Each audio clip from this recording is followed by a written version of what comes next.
What's good, yo? You already know. It's your boy LeBron. Potent, pondering. I'm back. Listen, I just want to say this from the tippy top. You already know that I'm outside. I'm walking. I can't do nothing about the wind, baby. If you don't want to listen to it, just don't listen. But I'm on a mission. You understand what I'm saying? I feel bad because when I listen back, but there were spurts. You know what I'm saying? It was spurts of conversation, and you catch what you catch. You know what I mean? I can't really do anything about the wind, unfortunately. But I hope y'all all doing well Saturday. Um, I'm just out walking, walk it like I talk it, walk it like I talk it. So just getting some fitness in, wellness always to the front of the line. And hold on a second. I hope y'all doing well too. Who's up in the building? What's up, pretty handsome? And listen, I listen back to it. I do understand. I do get it that it is a little windy. I tried to put my headphones in today and put my hoodie over it in hopes that it would yield better results. But I did a few videos, like just a sample, and it just kind of sound the same. So I apologize for that. But listen, I'm on a mission. So catch it. Just catch what you can catch. But I'm still gonna be walking and talking. But nonetheless, it's a beautiful day outside in Texas. It's just really windy lately. I seen that on the forecast too. That was gonna be really, really windy. Um, what's up, Roger? What's up, Shanique? So you see the title of the video. Who will be the first? What did I write in the title? Who's gonna use Doechii first? Is it gonna be Megan the Stallion? Is it gonna be Cardi B? Well, maybe since I know since the wind is blowing now, I could kind of like case it with based on what I'm saying. So who is gonna be the first to use her? Now, and then also, I put in the title that Nicki doesn't need any of them, but she don't need any of them. But I do want to have a conversation about that as well, right? Um, hmm, and that's pretty interesting to me. So it's so crazy how these phones are so sensitive to the lightest burst of wind. That's so crazy to me. Thumbs up the video, all of that. Subscribe. Um, so listen, yeah, I know as it pertains to Megan the Stallion. Damn, and the wind is kind of like consistent. That's crazy. The closer and closer we inch towards hurricane season, the wind is just gonna be going crazy. But I'm gonna give it a few more minutes. Let some people get in. Jay-Z is gonna get her that collab. It'll benefit this artist. Exactly. But it's like, trust me, when it comes to Party, she sees the benefit. Now, you remember when Nicki collabed with what was the one that really set it off? She collabed with Doja Cat and she did the Say So remix. And then she also collaborated with Megan Thee Stallion, right? That right there, that was the beginning. Now, Cardi was on the track with Nicki on Motorsport, which she complained about in the interview, right? But Cardi wasn't doing no collabs with she wasn't doing no collabs with no different artists. And I get tired of saying this, but it's so annoying, and I don't think people can realize it. But ah, this ain't even reverse. It's not even related to artists. It's more so related to content creation. Like that should be annoying me so bad when I be seeing people stealing blatantly. Like it's so many dope content creators, and I hate in this. Listen, if you want to keep it real, people may. I listen to a lot of people who deposit a lot of great, amazing points of views, and it's always a ripoff to me when I hear somebody literally repeating the same thing somebody else did. It's like this is why it's certain people like, I don't care how many views I get on my videos. I know that I know what I bring forth. And there's a lot of other good people, but that shit is just weird to me when a person just literally takes somebody else's shit and just present it as theirs. And people know that shit too. That shit is so weird to me. That's what makes this, and I'm telling you, in the content creator space, you see how people get copyrights for whatever. If they copy, if opinions and thought processes and talking points were copywritten, some people wouldn't even have no damn content. That shit is sickening to me. It's annoying. It's like for a person to try to act like you don't exist, not mention you, and you know damn well where you got this from. That's so weird to me. It's very weird. And you know what? I'm gonna say this and I'm gonna move on. I didn't realize that it happens in so many different other like creator spaces on YouTube. Like I seen this one girl, she was going at this other girl because she's like, "How did you just steal my whole story time?" Because it'd be people with no lives, no thought process, and what they do is they listen to videos and they hear points of views and they take them and they mix them up in their own way. To me, that's not real. Like how you steal a whole person's story time, a story time, like a person's experience and you presented it as if it was yours. That is so weird to me. Oh, must be a funeral going on up here. Anyway, that's just I'm not even going to ponder on that further. It's just that sometimes you get because you know they listening. And it's just so weird to me that it's like what you in it for? Like I'm not in this shit to repeat. Listen, it's so many people who I love and like, and they know that I love and like them. But it's like when I come here and bring forth what I'm giving you, I give you quote and pondering. I give you Laron. I try. Listen. I promise you. A lot of times I hear stuff that people say. I don't even, and it's like for a lot of the people who I even respect, I don't even touch certain content that they do, even if I don't speak to them or not, because it's just like I'm creative. I could do something else. So it's like just go another direction. But so many people they try to stomp you out and they steal. That shit is very weird to me. Oh, it is a funeral. Oh wow. I hate seeing the hearse. I hate it. Anyway, let's move forward. So the topic at hand, Doechii, who's gonna snatch the collaboration first? Now, I seen something online trying to turn my back. Like, when you walk into New York and it's cold outside, it's like you got to turn your back sometimes, like to avoid the wind. And I feel like the wind is on me. So I feel like this. We seen how it played out with Cardi, and after Nicki collaborated with Megan, how Jason Lee, damn, how Jason Lee was kind of like pushing for that collaboration between um between Cardi and Megan, right? Let me let the air calm down for a second. Damn. So he kind of pushed for it, and that happened. But it happened after what? You know?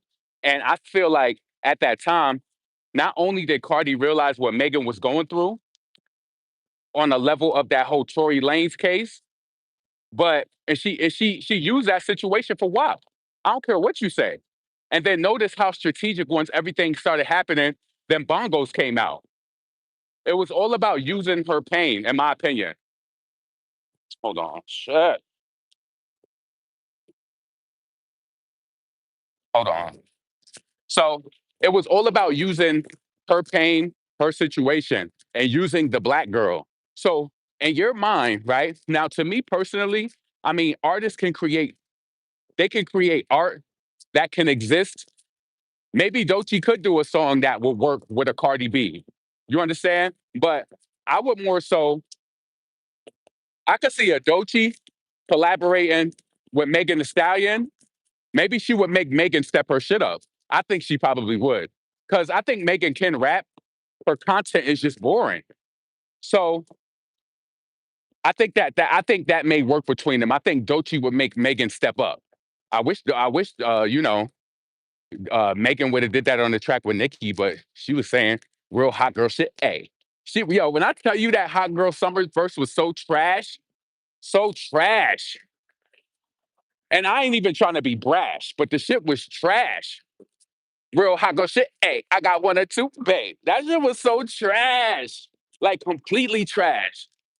And I think Doechii would make her rise to the occasion because she knows the current conversation that's going on and how serious Doechii is being, how she's being taken as far as like the art world or whatever, right? So that's one thought. And to be honest with you, we know that, Rock Nation or whatever, they're gonna connect that. So that's not even gonna be a shocker to me. And also, right, I seen little I see like little pages online saying that Doechii and Megan was gonna be collaborating too. So that's interesting to me. But to be honest with you, she's a female rapper who's mainstream right now. Megan is like Megan. They say she's in the now. Like they make it seem like Megan is in the now. So you got to realize I feel like it's gonna happen. And like I remember, well, female rappers have always collaborated, but I think about like always wanting a certain collaboration. Like Kim and Foxy do have a collaboration with Total, but it's not really a direct collaboration. It's kind of like a motorsport situation. So that's how I look at Kim and Foxy's collaboration on No One Else. Like it wasn't a direct, it was just because Diddy organized it. And that was that. But yeah. And I also think when it comes to Cardi, she's used to using black women. She wants to, I'm telling you. I think Cardi's camp, they may want something in the now. And they may look at Doechii the same way they looked at Megan when Megan was winning, right? And the flip side of that shit really is that even when Megan was winning, hold on, let me let that air cool down a little. And you could tell, damn, it's just windy as hell. Oh, I'm sorry. If you don't feel like you don't deserve this, then click off the video. Point blank. But and this shit don't seem like it's gonna stop. So anyway, even when Cardi collaborated with Megan, and you could tell by the stuff that she says, Cardi still remember how she was like their best stuff. Like she made a comment saying like her their best stuff don't do like her worst things perform better than theirs. So you know Cardi seemed bigger in Texas and the performance of that song with her and Flo Millie. You know she watching all of that because she's obsessed. She see all of it. She know that Megan is not really, you know, she don't really got that type of I'll say industry push like Cardi received. She don't got that. And Cardi doesn't feel inferior.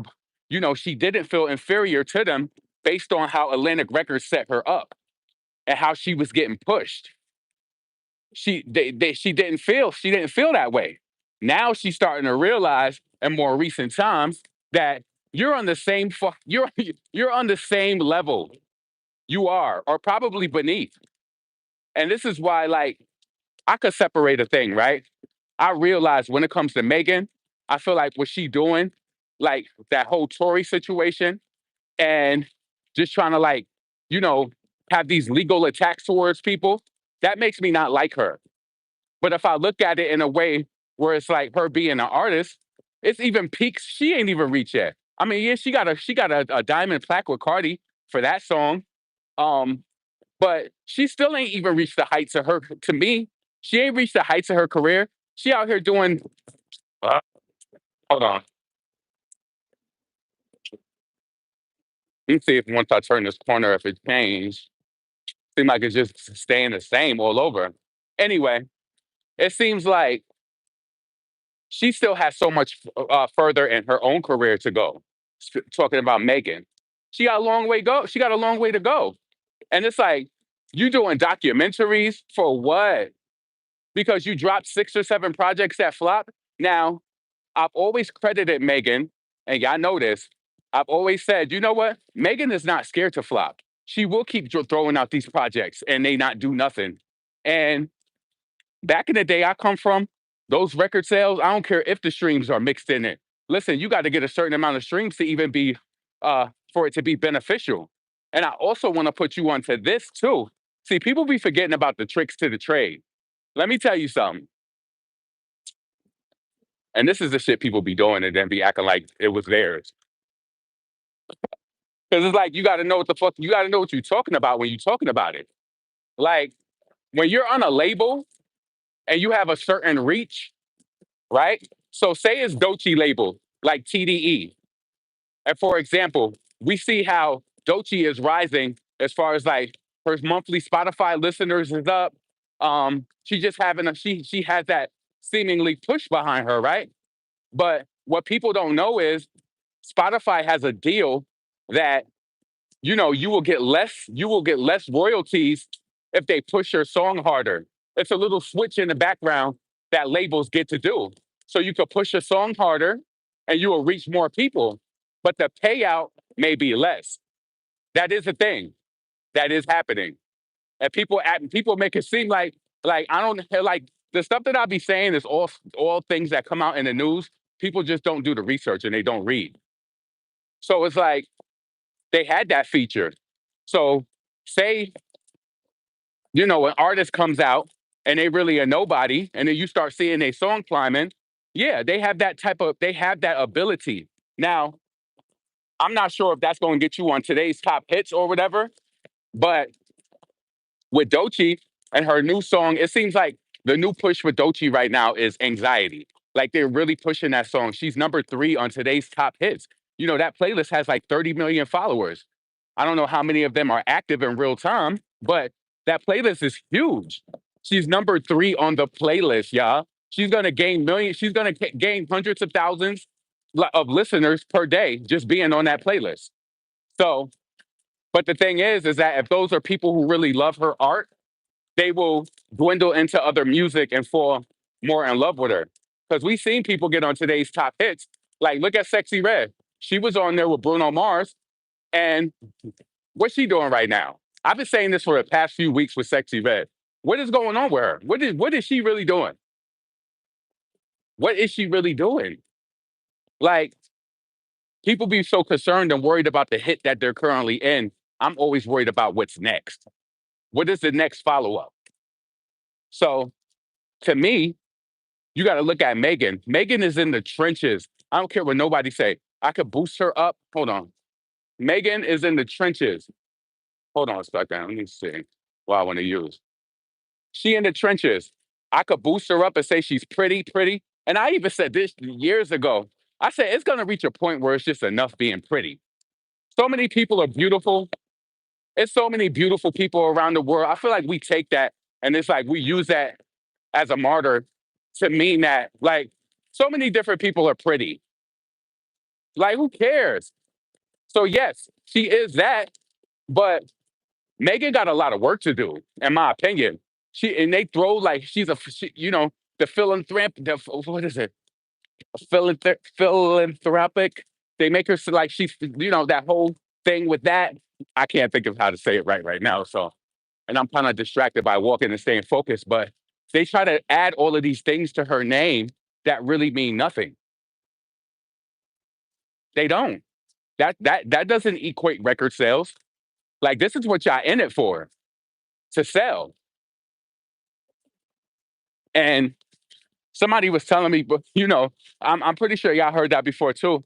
They were saying how Atlantic Records don't trust Cardi right now because of how things are performing for her. That could just be some fodder, but I kind of believe it. I do. And you have to be stupid to believe that, like I said, this industry, if people don't pay attention to numbers, if they don't pay attention to how songs are performing, you have to be a fool. You have a vested you have a vested interest in your product. So if Cardi was my artist, and I'm like, oh, cool, she got a release coming out this week. She's done a song. Whether it be that time in real time that I look or after it, I'm gonna look to see how it performed based on who I think she is. And that kind of goes into the conversation I was saying yesterday at the end of my video when I was just like, you got to be a fool to think that these label execs weren't looking at Cardi from afar. Like the new people over at Atlantic Records right now, they probably looked at her when they weren't on that label, like, wow, she's killing it. Now, the smart ones probably figured it was some manipulation going on and how she was really getting it. But the ones who just felt like she really was that star and people just really, really, really loved her, they probably was like, wow, now they're on ground level, really experiencing her releases, and they're like, there's no emotion over here like that. There's none. And while we all sit in silence, I gotta reiterate this too. While we sit in the silence, like the record labels be working and trying to figure stuff out, they be scheduling. Everything is all based on schedule or whatever. Now, I remember before we would ask certain things, like we would send emails like to Spotify and ask them like, "Oh, why wasn't Nicki's song on today's top hits, or why wasn't XYZ?" And they would say something like, songs are added to that playlist based on popularity or whatever, right? And hence, that's why Sexy Red got added to today's top hits. Believe it that it was based off of Bruno Mars. If she ain't had Bruno Mars on that song would have not gone on today's top hits. So Sexy got that little push from being on that playlist. Um, Nicki had a few songs on today's top hits. Super Freaky Girl, which was really popular, did really good in the streaming space. She had a few songs like, that was on there. F the Club Up was on there too. So Nicki struck it. But I've been noticing with Cardi, none of her songs or her releases have been on today's top hits for a person who is so popular. Y'all remember last year? Was it like when she was pregnant or whatever? Remember Spotify had that event for her and said she had 4 songs that reached 1 billion plays or something like that, and she had like some plaques or something. But it's like, what you doing in and now? You're still fairly a new artist, to be honest with you. You're not breaking out like Doechii is breaking out. Every artist, and what y'all have to realize too, every artist has a breakout. You remember when Nicki broke out, she had what did she have? 7 songs in the Hot 100 at one time? That's dope as hell. That's breakout. And what you have to realize is a lot of people, this is where the storm happens, and people start saying, like, oh, Doechii is the queen of rap, this and that. And like I said this when Cardi was breaking too, and people made it seem like she was doing so much. You have to realize a new artist, when people are finding him, and in her case, when people are pushing the music blatantly, it's gonna appear a certain type of way. It's gonna look a certain type of way. They're new. They're gaining new listeners every day. So that's that. But I do think in the storm of Doechii right now, I do think Cardi is nervous. And the only way to break that is to collab with her. I'm not saying it's gonna happen. This is why, and this is why I've said things like Cardi's gonna collaborate with Doja. She could collaborate with Doechii because she needs the black girl who has the attention from she needs that. She needs somebody who's gonna get the streams outside of her. Because we know that she can't get them. We know that she can't get them. She needs somebody who's gonna pull that. And the same thing, you know what's so crazy though? And I will admit this, Megan doesn't seem so obsessed when records don't perform well. I know she might be screaming in a closet behind the scenes when things ain't what it seems, but Megan don't really, so she don't really seem, I know that the record label is noticing it though, but she don't seem super pressed like Cardi. Cardi seemed like if she go gold, it's not good. But yeah, man. So I truly think that one of them is, now I feel like it's more so gonna lean on Megan because regardless of how I feel about Megan, I think they just gonna do that for Black Girl, the whole connection. So I could see her and Doechii doing that. But when it comes to, you gotta think about it. When it comes to Cardi, what talent does she really have? Like, what would that really sound like if Cardi and Doechii was on a record together? How would that sound? It don't even make sense. But what I'm telling you, the powers that be, they will make it make sense. They will force her in that space. They will try to expand Cardi and make her talk about something real and put her on. I'm telling you, they will do that for her just to put her in that space. See, the wind was good for a moment. Now it's coming back. They will put her in that space. Them white people was looking at me when I said black girl magic. So yeah, Cardi is weak and wounded right now. She is. She's wounded. What's up with Partisan? With his song? What's going on with that? Where is the true reach with that? What was the point of that?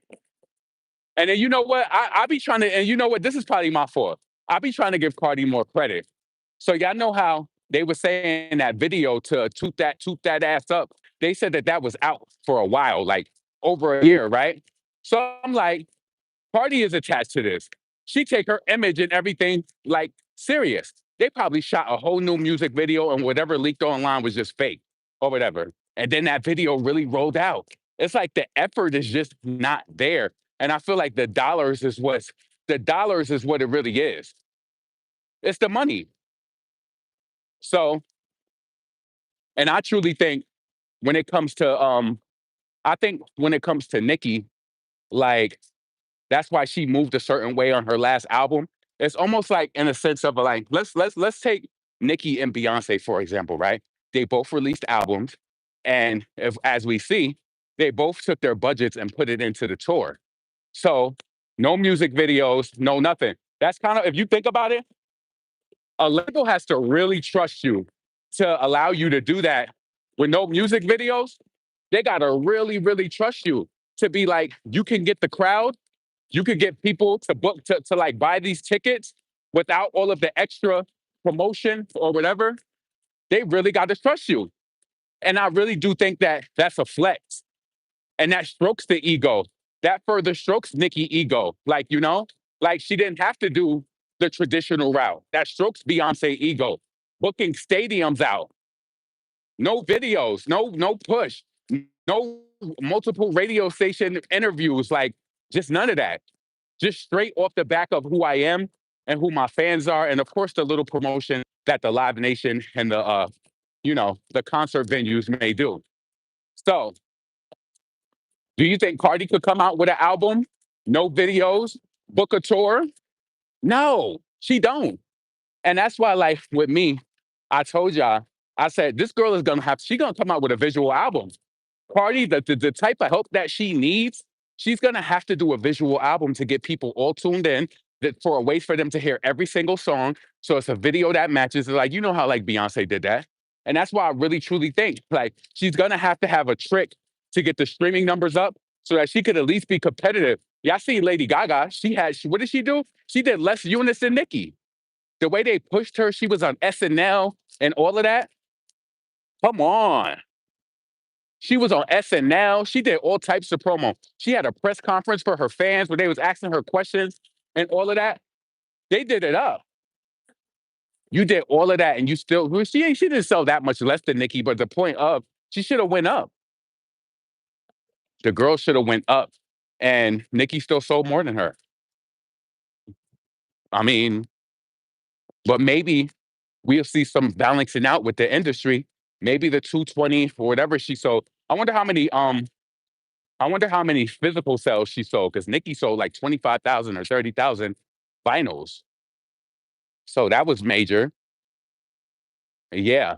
And you got to realize for a person to be so hurt, like a Cardi, she has to think, how can she rise to the occasion with that?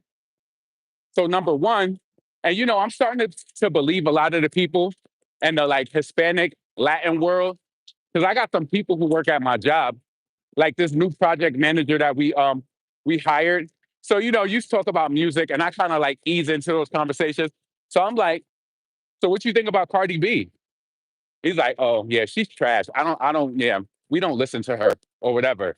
And I spoke to so many different other people who feel the same way about her. So I just found that to be interesting because I thought that, well, I'm pretty sure the Dominicans show her support because they feel like they got their female rapper.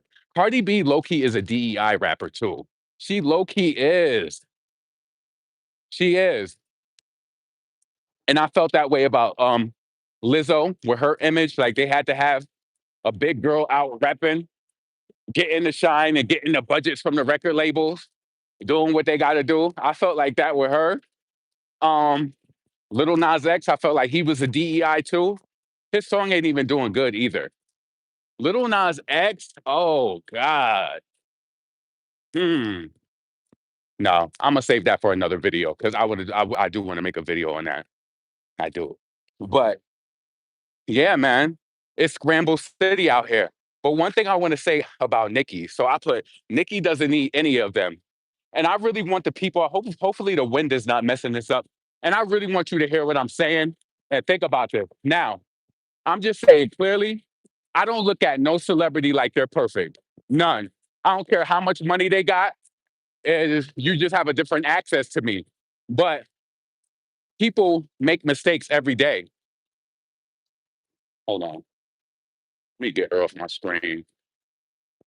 Uh, who I want to put on the screen? Let me put Nikki up. All right. So some people they exalt these celebrities and they just be like, like they're flawless and whatever. I don't think like that about none of them. None of them. None, right? So I say Nicki don't need none of these artists, and she don't. She built her career up by not doing features like how these girls be like doing. There's nothing wrong with that. Do what you got to do, right? Truly self-made, and you know, pushed her own product and had a skill that was it had fans that was just determined on her skill level and her output. So, oh shit. But I also think about you gotta. I think about this too. Nikki was close. Nikki was close to Ice Spice at a certain point. She was close to who else was she close to? JT. I mean, her and Akbar are still cool, but Bia has a lot of respect for Nikki. But it's like, and anybody can be wronged or betrayed or backstabbed. Anybody that can happen to any of us. But I think like sometimes Nikki, she wants to trust people. She wants to trust people, and then sometimes it just ends up bad. This is why, like, yo, and I'm not saying that because I have high trust issues with people, and I know that you have to let some people in, but mm, for stuff to just keep happening and like that, that's just crazy to me. So I think you get into a vulnerable spot and you want to let people in, and shit just don't end up going. It doesn't go the right way. I don't know if that's something that you can foresee, but I also think, hold on, wind is blowing a little hard.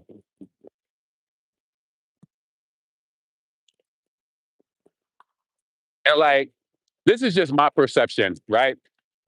I think that Nikki is aware of who she is fully, her celebrity, her stardom. And I don't know if she thinks that in all cases will blind people and it will make them be loyal or perform a certain way. But a lot of people don't care about that. They don't. You see how Ice Spice was talking in the messages that she admitted it was her doing it. So I feel like you have to find that balance between, and this is my opinion. Yeah, you are who you are, but people, I'm telling you, people could fake it really, really well, and they will. But the flip side of that is, people have the right to have conversations with people. I guess who they trust, right? We all feel ways about different situations. We do. And that's why, like, when people sometimes people allow a person to either blackmail them or whatever, instead of just like my energy is so light. So it's like if I had a conversation with you about somebody, and I did say something about somebody how I felt about them. Now you got to realize we all are entitled to have a feeling behind the scenes. We do. We have that right. It's a difference between disrespecting a person outright and then speaking to a vetted source who you live. People be vetting the wrong people. Um, it's a difference.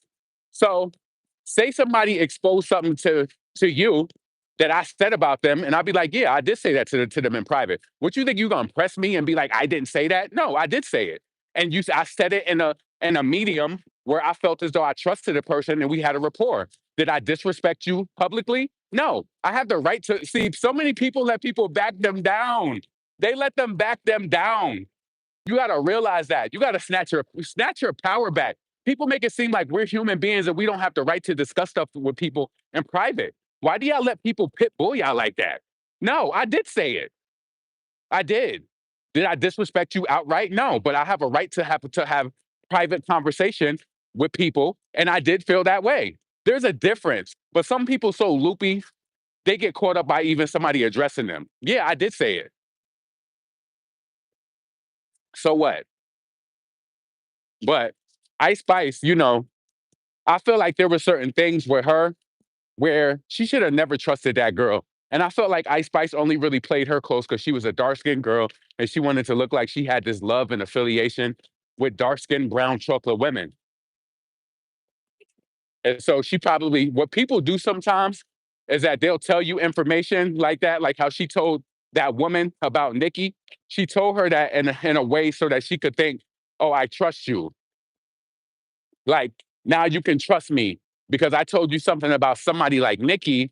So now you know that I fuck with you, and so that ties us in. But to the wrong person, they'll be ready to throw you under the bus. I don't care, especially in the online type of sense. I don't tell nobody nothing that I would no. We got to have a different type of relationship, and we just got to have a different type of connection because I see how this goes. You got to be hip to the game. But I say that to say, like, when you see like Nikki, she had the dealings with the Ice Spice, and unfortunately, Doechii, she unfollowed Nikki. A lot of people, I feel like she shouldn't have unfollowed her based off of Megan, but at the end of the day, I can't micromanage her. I can't be like, Doechii, you shouldn't have did that, whatever. I'll be like, damn. But it's clear she did pick a side. She did choose to stand by Megan, right? I just can't like that's her stuff. And I feel like it would have been dope to see, and we still don't know if it will happen or not. I feel like it would be dope to see a collaboration between Nicki and Doechii. I feel like based off of her inspiration, it would have been dope to kind of see how that kind of like the same sense of Doja Cat. So I don't know. The game just be so funny. Like I could see why people feel a certain type of way. Like it's even stuff that I hold back on from saying because I know that my audience is not ready for it. I hold back because you just got to be careful. Like trust me, I think stuff out thoroughly, but I also realize what medium I'm also into. But yeah, it would have been dope to see that, and I feel like there's being some sort of bridge, like between like the whole Nicki and Doechii thing. Especially, I'm telling you, I feel like, mm, that's crazy. And the thing about it is, and I remember I did that video before, and the small brain people who probably some of them still here now, and I was just like, when Cardi came into the game, and Nicki, that disruption happened between her and the Breakfast Club, and the people was like, screw the Breakfast Club. Listen, I understand that you feel that way, but it's still a medium. People, it's still a platform. They still get hundreds of thousands of views, despite of what you think. Do you have a platform that gets hundreds of thousands of views? I understand, like the people associated are whack, but it is still a promotional tool. So I think when I come at stuff is more from a psychological standpoint. It's kind of like it's kind of like this, right? Say you really have a say you have a friend. Well, we know how that frenemy stuff could be, but it's like you gonna stop being a person, or you gonna stop going somewhere because somebody else is around. That's the angle I was coming from, and it was just like Cardi enjoyed the fact that she ruined those relationships so she could get closer and tighter with these people. And I simply said, in a way with like a having like using your mind with it. She wants that. She won it, but also there was disrespect that came with it too. So I can't overlook that. But at the end of the day, these people are not your friend. It's a promotional platform. They are not your friend. You know, in person, they are not going to disrespect you. So now, and Nikki, she made up for it. She did different platform. She did Funny Marco. I felt like that video should have had more views, but she did it. She works her circuit or whatever. But you got to realize some people, their motive is to make you smaller. Their motive is to make your circle smaller and smaller and smaller. You ever, hold on. And like certain situations may be dangerous where, say, you might get into not dangerous, but it may not be a good idea. Like, say you could get into a fight with a person and you just want to avoid the drama and you know that they're going to be at a party. That's different. I'm talking about business. But the people who have made it up in their mind, even though they're not even in the same industry and they don't have a platform to even put a person on, they would, hold on, they would detest what I'm saying. Like, oh no, she don't get it. Nobody loved her. Okay. So where's your platform at? You get millions of views on your video. So tell me a comparable option. But y'all be showing y'all feelings like, mm-mm. A lot of y'all be too much in y'all feelings. And those are the people I'll be happy that they gravitate away from my channel. honestly. No. There's different platforms who, you know, co-sign and agree with everything that's just you know what I'm saying? Like I'm not like that. No. It's not even fun. And I feel like it's not even fair for the creator to have to feel that way. So when I used to do those videos like that and I would see 5 unsubscribe, take 50. Take 50. Like I don't care. Don't. Damn, the wind is kind of heavy right here. Let me stand to that side. So, and listen, I don't be ignoring the comments. I'm just walking, so I can't be walking face down. Trying to like position myself because the wind is blowing hard in one direction. So, trying to make sure. Damn, that shit is brutal. Anyway, let me see. But yeah, a lot of people is not ready for because I feel like even with the topic I was just talking about, I really was being careful with my words because I don't really want to say certain things, but I don't know. Like I feel like I will say this. It's apparent that Nikki trusted the wrong people. She did. And we all do it. We all do. It's just like, damn. It's like everybody is Ice Spice. And I was saying this before where I felt like it was something with Sexy Red. But I'm happy. I don't know if it was like a signing thing, but I'm happy Nikki ain't signed Sexy. I'm happy she didn't. Hold on a second. Let me get across this road.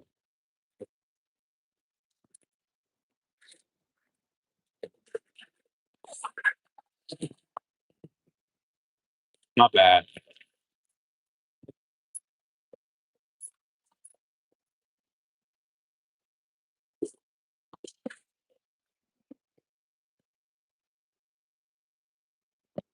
All right. So yeah. And I mean, just because you're rich and famous, it don't mean like we all have, either good or bad judgment. But sometimes people, they really can snake you. They really can. I mean, I always wonder, like, what happened with Nikki and JT for real? Like, what really happened between the separation? And I'm one of these people, and I'm gonna put it to bed like this. Like, listen, we have family members, and we have family members who we have our reservations against or whatever, right? And we question and we wonder, we ponder, we think about it. But it just be making me think like what is really the issue? What is it? Because I don't know. What is the issue? I just think about it sometimes. Like I don't know. And I do feel like Nikki has been used so much that she probably doesn't know who to trust. But she, like with people like using her or the fans or whatever of the how she feels. But in a sense, my counter argument to that is how like if a person collaborates with you, they're gonna your fan base is gonna be used in a way they support in the record. Um, I don't know. I don't know if a lot of the way that she feels is anxiety driven based on her experiences in the industry with people.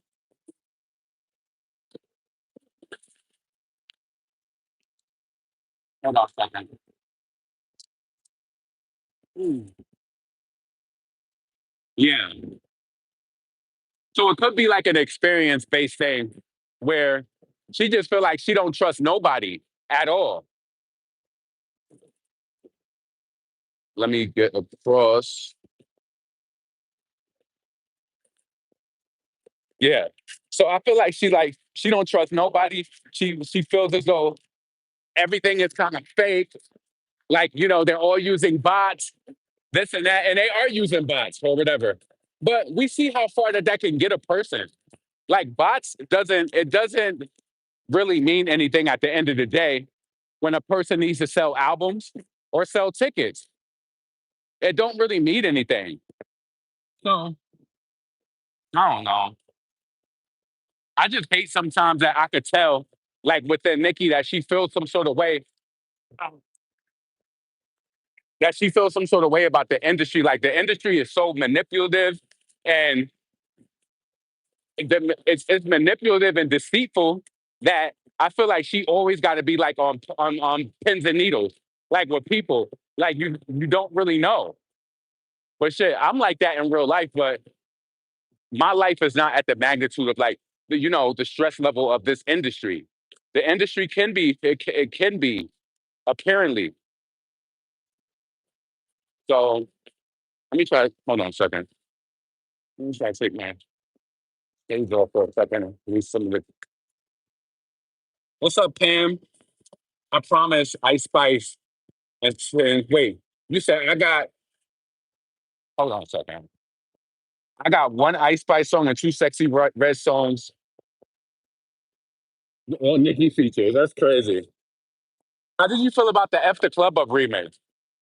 Honestly, I hated it. I didn't really like it, to be honest with you. Um, I like Chris Brown part. I thought it was okay, but I thought the Chris Brown part was cool. Um, I don't know. It was I guess I think around that time Nicki released that remix. I think it was around the time where, because if you think about it, the song kind of left the charts after like 20 weeks. So I felt like that remix was just kind of like to hold it up a little bit longer. So it served its purpose, I guess, and it just moved on. But I didn't really care for that remix, but other people probably did. Can't be mad at them. Hold on. Mm, it wasn't bad. Yeah. But I think we all just got different tastes. We all got different tastes when it comes to music because, like, I don't like that song, Sir, but people love Sir. I just don't see what you see in it. People love Sir. I just don't like it. Like, I don't know. I just don't feel like Sir is a good song, but other people love it. And I like the LLC. I like more like, I don't know. It's a certain style that I like, but then I also like regretting your tears. And some people hate regretting your tears. Some people do. Like one of my homeboys, they was like, oh my God. They was like, yo, I like Nicki, but I hate when she sings. He's just like, I don't like her singing at all. I hate it. Why does she sing? She's such a good rapper. Why does she do that? But she always sung. Always. There's some people who don't like singing Nicki though.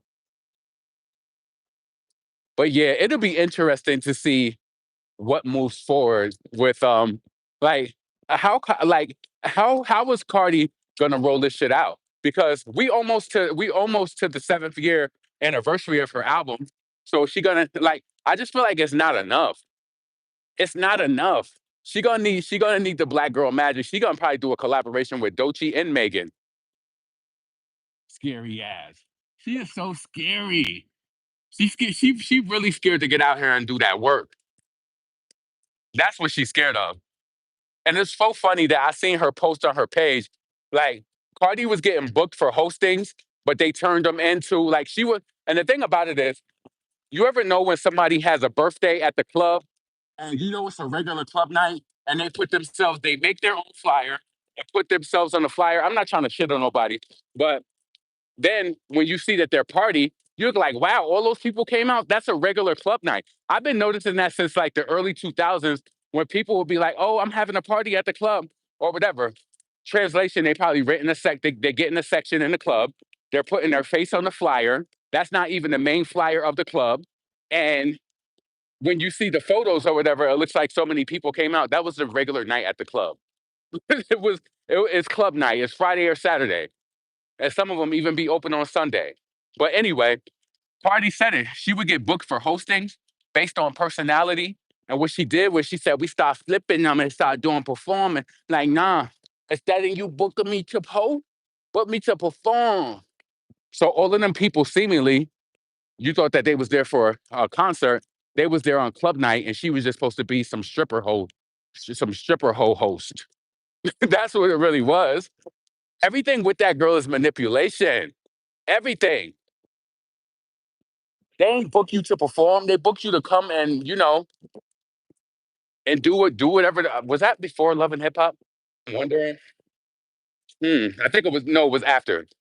Yeah, because I always said once Cardi got to Love and Hip Hop, that's when they created the rapper Shaq or whatever his name is. What was that guy name from that label she was associated with? I kind of got to use the bathroom, but if I go in this Starbucks, they don't know me, so I feel like I'm gonna have to buy something. Um, uh, yeah, I'm gonna. What can I get from Starbucks that's low calories? I probably could get one of those scones. The scone is like 190 calories. Yeah, I think I'm gonna get a scone because I definitely got to use the bathroom, and I don't feel like I could make it back to my car, but it's about 45 minutes. But I don't want to hold it, especially when the Starbucks is right here. So let me go up in here and order something real quick. The people in here is actually nice. They just don't know me like my community Starbucks. If this is a community store, I would just go in there and just use the bathroom. But Starbucks, they came out in the news saying that they're no longer opening their doors to non-customers. So I just want to keep that in mind. I really want that damn croissant. You ever tried that apple croissant from Starbucks? Oh, that shit is so silky, soft. Especially they warm it up. It's so good. But that's like 400 calories. I don't want that. I'm just gonna get that scone. Yeah, I could use the bathroom.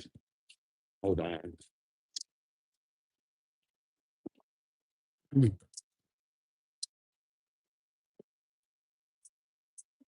they got it.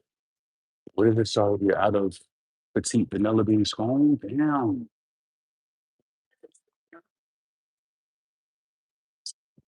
No more scones? Yeah.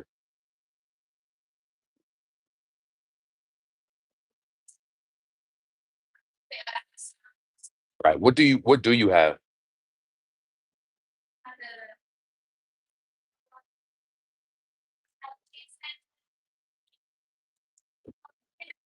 Oh, matter of fact, I'm gonna get the Madeline. I'll get these. This is a healthier option.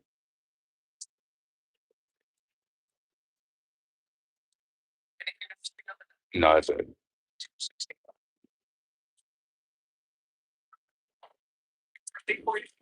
that's fine. Thank you. Yeah. Got a little vibe from them too. Hold on. Can I mute this? I want each other.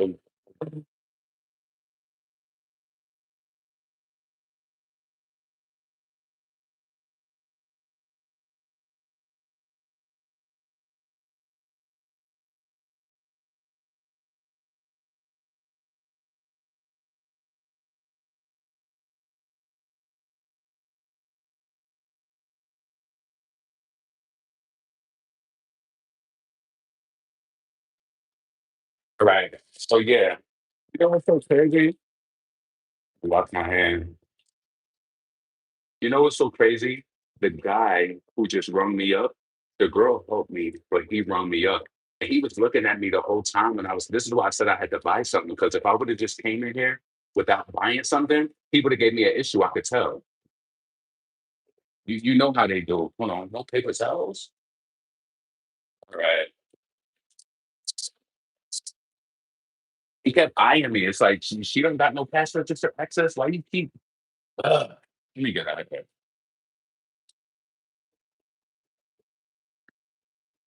All right. Yeah.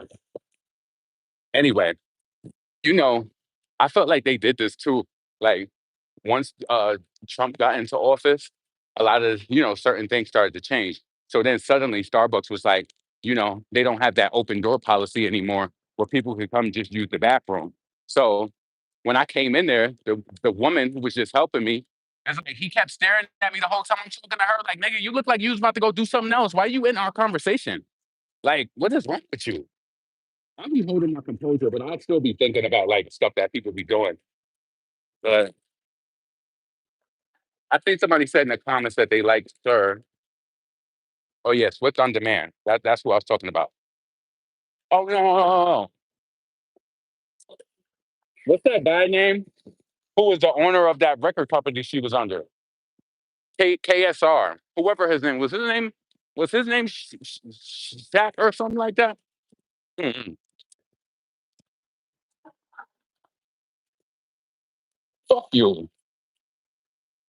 yo. People be yo. Let me tell you something. This car wasn't even near me. I'm crossing the street. They had a hole probably 6 to 8 feet. You wasn't near me at all. Probably white. Probably. Anyway. So, oh, yeah, whatever his name was. Well, yeah, I apologize for the wind. I know it's probably don't. How was the wind today? Is it really bad? I put my headphones on and I thought that the headphones would work and make it better, but I'm just hoping that it stops and it won't be like, it'll be less windy for the next few days.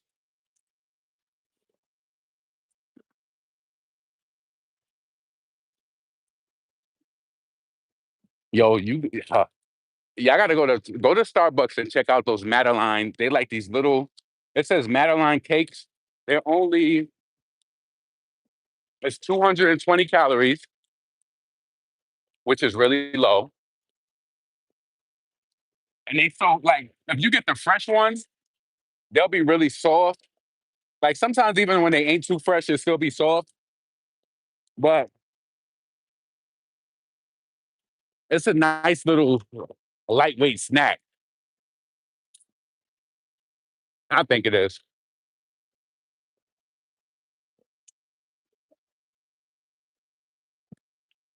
Anyway, let's see. Don't hear you don't hear when today. You might have had the no. How it's a cancellation? When I listened back yesterday, I was like, oh, it is a lot of wind. But yeah, so let me just kind of steer back into the topic at hand. Who is going to be the first to collaborate with Doechii? I really am leaning more so on Megan Thee Stallion because of the Rock Nation connection. They put Rock Nation connection with Kendrick Lamar, Super Bowl. That's an alley oop. And I already feel like the label treats Megan. I don't know how they're going to treat her now, being that, certain how her stuff is performing. But I feel like Rock Nation, they do a good job at trying to get Megan what she wants. And that's what they're probably going to do. They're going to connect her with Doechii. I wonder if Doechii is going to pop out on the tour too.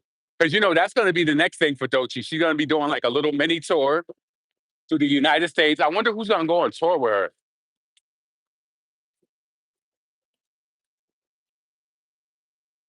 Would you, I'm not saying you would be there for it because I know you probably wouldn't go. But do you think a tour with Megan and Doechii would make sense? That's probably what's going to happen. I don't know. Do y'all think that I'm not saying that Doechii is like so prolific in the sense of like she's not like on some J. Cole Kendrick. Like she still do she still does like her girly rap. I wonder if they will go on tour together. Megan was saying that she's going on tour with Act Three. Again, her fitting with Doechii, it might be a good fit. It might be. You never know. Let me see what y'all saw. Or like Normani, someone random. No, nobody wants to go on tour with Normani. Not saying nobody wants to, but Doechii and Normani, I don't even know how that would make sense. Uh-uh. I feel like it has to be like on the same. Well, Lizzo went on tour with Lotto and she hung Lotto out. I don't understand how that shit makes sense either. A lot of people came out to see Lotto. I mean, to see Lizzo, and I'm sure people were there for Lotto too. But that was a tour that made no sense to me. I didn't understand why she was on tour with Lizzo. Completely different. Um, just completely different demographic for the listener. So that was a little pointless. Yo, it was this golden retriever that was across the street, right? I just crossed the street because the dog was literally stalling out, stalling. I was walking behind the dog and the owner.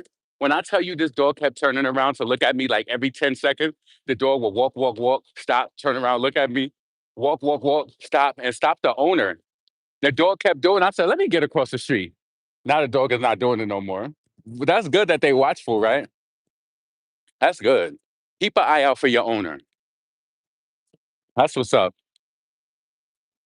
I used to think that I wanted a conic. I think that I'm still probably gonna get once I move and like to a home. I'm probably gonna get and they're sweet beans. They're good dogs too. So I'm kind of confused and the wind. I'm kind of confused on which way I'm gonna go with that. But I like both dog breeds. I suppose Doe brings a certain interest. Nikki on hiatus, but you know, Nikki is always working. She's always working. But can I ask you this question and be completely honest, right? Key with her having that type of anxiety or having trust issues with wanting to trust a person. Damn.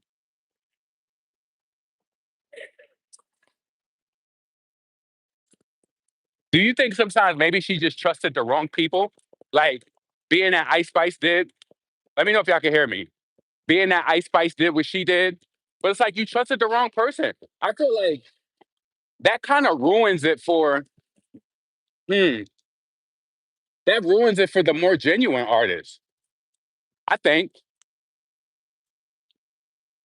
it ruins it for the more. I would have loved to see like, and I know people may disagree, but I would have loved to see a collaboration between. I would have took a collaboration between a Doechii and a Nicki versus a Ice Spice and Sexy Red. Like they serve those songs serve their purpose. We ain't gonna say nothing about that. Ain't Princess Diana like 4 times platinum? How many times platinum is Princess Diana? I know it's more than platinum. That song went up, but look at the artist. She's struggling in the now in real time. She's struggling in the now of even, like sometimes it's almost like Nikki has so much more money than us, and she's well more. She's more. She has more access or whatever. So it would seem redundant for somebody like us to be like, "What did you see in Ice Spice?" It will almost make us feel like, well, I've been doing this for so long. So what do you mean? Like you don't go to work and question X, Y, Z? And I think that's funny. But that's why I feel like celebrities, in many instances, they feel like they're on this other level than us. Yes, they may have more finances or whatever, but mistakes just like we do. I'm telling you right now. Like, uh, uh, I just feel like, damn. But at the same breath, to say it, so you know how we all feel a way that Doechii unfollow Nicki, right? But in a sense, we all human beings. See, we can't say one thing and then try to smush it over with something else. So at the end of the day, we all are human beings, right? We all like and dislike things about people. We do. You might not say it publicly, but we do. So let's just say to play devil's advocate during that whole, because Doechii unfollowed Nicki during that time frame when that whole thing happened with Megan, right? But let's just say that we were people. We didn't know Nicki and we didn't know Doechii. I think I think sometimes we would have a more more even assessment. Like the truth of the matter is, and I think that we like a person so much, so maybe we can't fathom even thinking it. But maybe Doechii, and see, and I know what I'm about to say. You probably wouldn't even think about it that way. But I'm telling you, just because you don't see something, like your mother or your father could be abusive. or they could be narcissists. And just because you may not be able to recognize it or see it that way, or you recognize it years later, doesn't mean that it's not a thing. But what I'm trying to say is to you, what if in that instance, when that back and forth was going on between Megan and Nicki, what if there was something in Nicki that Doechii seen that she didn't like? I mean, Nicki, like, she's the highest selling female rapper, the richest female rapper. Yes, we got that. We give that to her, right? But I think for conversation's sake, when we're having conversations, like, you got to be able to get into other like areas, and it may not be comfortable. And I think without saying those things, like, you kind of stifle, you stifle the interaction. So I can say to you, yes, most of us here who are in this chat, we love and we adore Nikki. But are there sides to her that other people see that they don't like? That could be a real thing, and we may avoid it. Well, you may avoid it, but it doesn't mean it's not happening. And that's what I'm trying to say. So yeah, that's the thing too. But see, when you like a person so much, now I'm gonna tell you, you want to know why I think I'm so open to that? It's because I'm a huge Foxy Brown fan. I love her, right? But I also can see that she has her ways with her too. She does. She does. Everybody does. Everybody got their ways with them. And she's not perfect. I'm not perfect. And I think this industry like, it can skew a lot of the celebrities' minds, right? I'm not even going into example with any of my experiences of anything like that. All I'm telling you is that these people are not perfect, even just because they may have more access to us, more access than us. They're not. You know, I remember this, right? And I remember this. So I don't know what happened, but I remember back in the day when Remy and Foxy started to beef. Remy had said this statement. She was like, when it comes to Foxy Brown, I fuck with her music. I love it. Right? She said, her at the time it was Come Fly With Me. She was like, that come on the radio, I love it. I mess with it. Her as a person, I don't like. She said that if you seen that DVD the floating around YouTube, and I always felt some sort of way about it. You gotta realize, I felt like we was more unbiased back then. Like, even though Foxy was my favorite and I liked her more than Kim, I was still gonna listen to Kim album and see what she was talking about. Nowadays, it's like I don't listen to Cardi. I block her on Spotify. I don't want no suggestions coming up at all. If I listen to something that she said, I'll like kind of like I'll maybe listen to it on YouTube and like kind of hear and get a grasp of what she said. I don't stream her music or anything. But back in the day, and I know that there's other people who still do stream the music and they be on here lying. It's a lot of people because let me tell you something. When I see a lot of y'all frauds up there celebrating Bad Baby and Alabama Barker, you're listening to Cardi. Yes, you are. You may not be admitting it. We can show Spotify listen. We can show the Spotify listeners.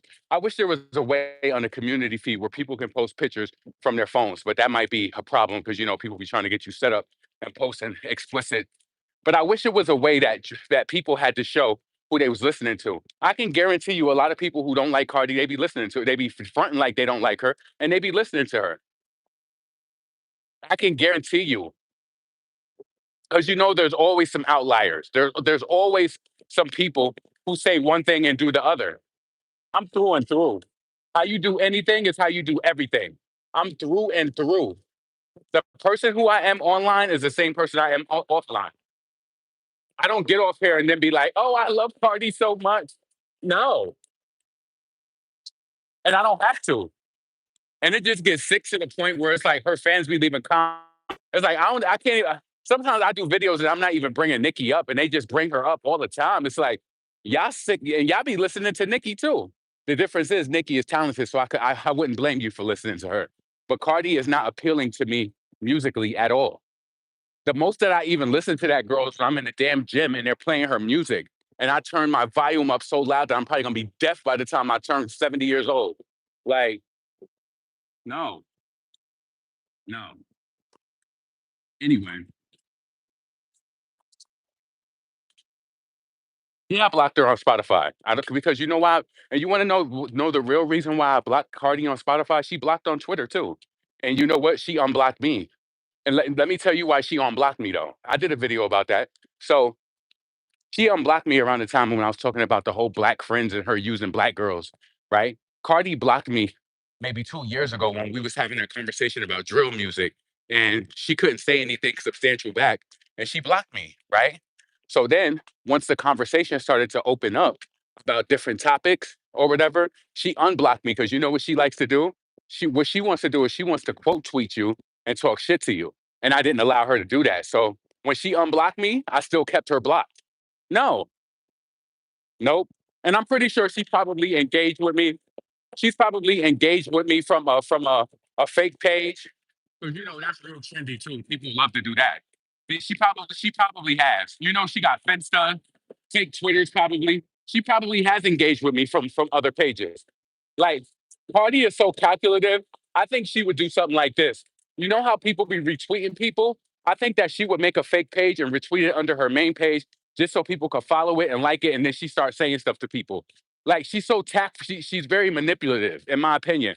I think she would do that. She would take a page, make a comment, and retweet it from her page just to make people pay attention to that page. And then all of a sudden, you never know who's behind these pages. That's one thing with social media that I wish that they could change. What I wish all these changes that Donald Trump is making, I wish that people had to use their real picture on their profile. I'm so sick of people hiding behind celebrity photos, and I'm just sick of it. I think that that needs to be a thing. I'm not saying like it needs to be some sort of way. Like, listen, we on smart devices. These people know what's really going on. They know who is really who. I think it should be a way that you have to prove yourself. There needs to be some sort of identification through whether it's your ID. So if you have an ID, it's able to.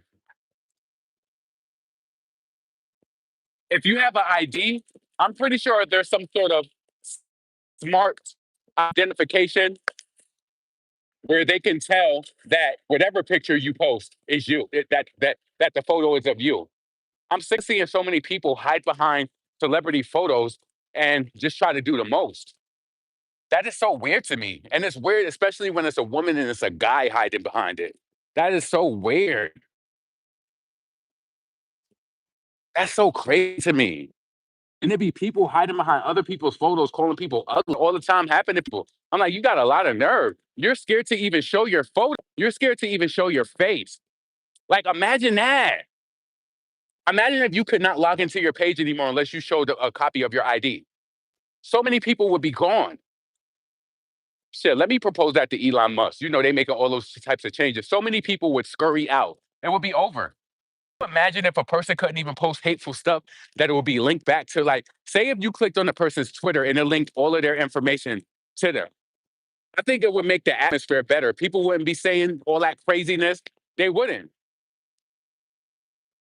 I know that would probably never happen, but I think it's a good idea. Let's see. She has Onika in the name. She started trouble to make bars look bad. Exact tension with their name. So they use Nikki's likeness and they start trouble that way. Listen, you gotta realize too, there's so much, there's so much mental illness that's hiding behind these profiles. So much. This is why I don't argue with people online. Like, nah. When a person even get to that point, I'd be like, all right, jump in the DM. Let's log into our ADP, our pay systems, when you want to start talking this moneyness. Because a lot of people talk it, but they can't back it up. And that's not even to make nobody feel bad, but like, no, I do this as a choice. That's why I kind of switch my energy up with online. Like, I still make my comments here and there, but I don't really ride certain topics because it's draining. The people who are even associated are draining. They are, and they know it.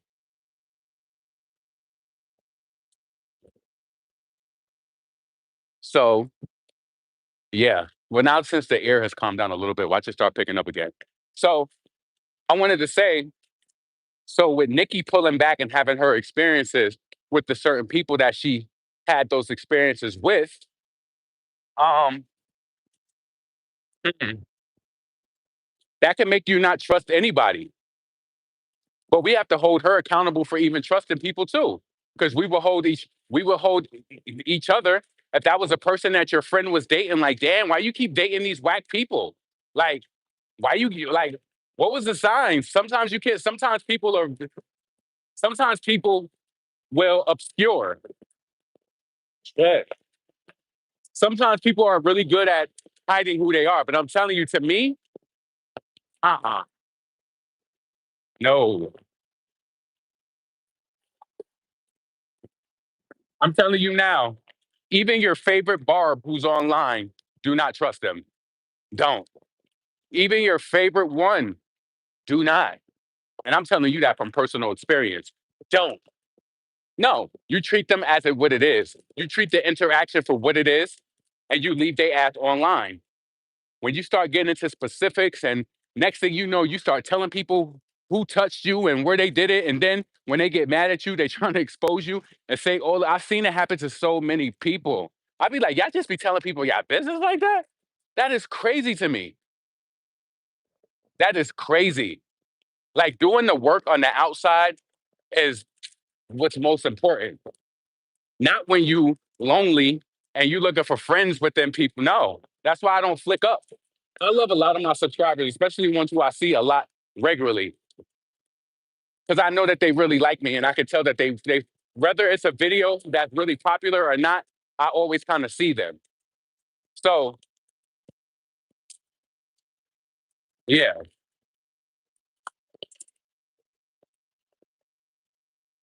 open size.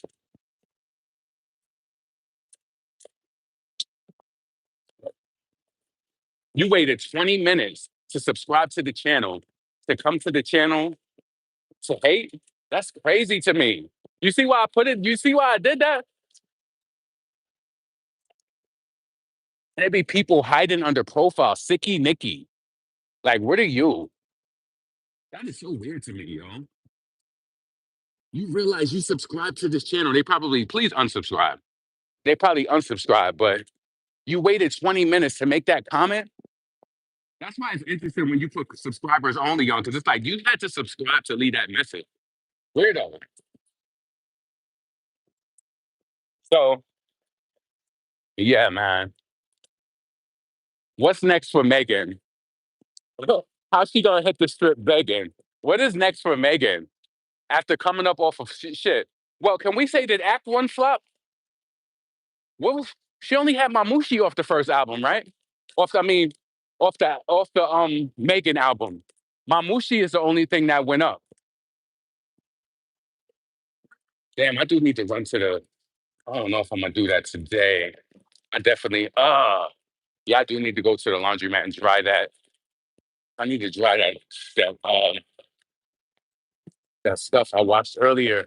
I really don't want to do that, but I'm gonna do it because I want to go back to the gym later at 6 o'clock. So anyway, what's next for Bacon Megan? She gonna try to do another hiss, but she can. I mean, she can. But what can she really say at this point? Nikki is not really saying on to her. Can I ask you this? So we already know how I personally feel. Like I felt like, I mean, you can't tell a person how to take disrespect, but these hoes mad at these hoes ain't mad at Megan. These hoes mad at Megan Law. Like I get it, being frustrated, but I still feel like she got way too much attention from that. But it's like when you're at the peak of stardom, like a Nikki, who was able to speak to her, like say for example, and I don't know anybody in her circle or her family, her husband, but it's like, babe, like where's the voice of reason to be like, babe, fuck that shit. Like who can like she wants you to go back and forth with her. Like if Nikki would have fed that silence, the impact wouldn't have been as hard. She should have paid the same amount of dust that she paid Sheether. Nikki didn't get online to do all of that for Sheether. She didn't. She was out partying, living her life. I just posted a video on my Twitter about that the other day. She was really like just, and she was really just doing her. What made her think that Megan deserved that? See, that's one of the things that I'm telling you. I can almost guarantee you, if I knew Nikki, I would have been cut off already because I would be disagreeing with some of the things that I know that she would probably cut me off. I'm like, why you respond to her for? What that you mean? Why I respond to her? Like, listen, I've been doing this for X, Y, Z because it's the same stuff Foxy be saying. I've been doing this and I know what to do. I don't go to your job to tell you what to do. I think it's funny though, but I know that I would have been cut off already because, but I'm always gonna think about stuff from, I always think about stuff from a psychological standpoint. She ain't deserve that. Like knowing who you are for all of those days, she did not deserve you like that. And I just wish that she knew that. But see, let me tell you what goes into that seasoning packet. It's not only is Megan doing it, it's the way that Nikki feels about Rock Nation. So she felt like they was in on it too. It's not just a one season type of thing. It's a melting pot. So if you realize, like, the way that if you really listen to Nikki and how she reacts, it's like she feels a way about a lot of different people. So even though Megan did that and disrespected, she still felt some way about Jay Z around the time. You know, the games like that Rock Nation was playing. Um, it's just a lot. It's a lot that goes into it. So I feel like Nikki don't know who to trust. But I'll say this again because I believe in being fair.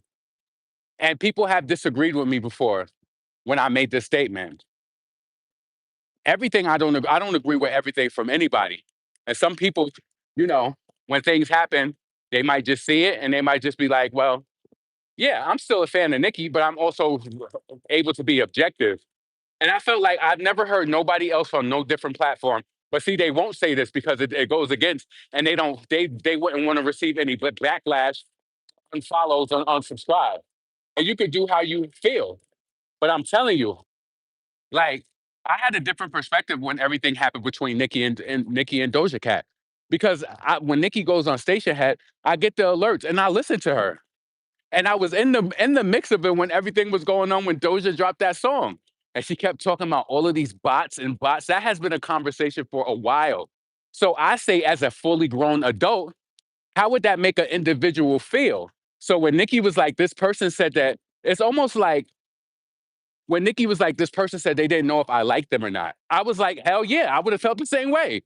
Like, but in the same sense, I think like that, like I said earlier in this video, I think Nikki is fully aware of who she is and her stardom. And I think maybe sometimes she feels like that will defeat that. And that doesn't really matter. It's like, I am Nicki Minaj. I asked you to be on a song with me. Either you're gonna do it, like, or not.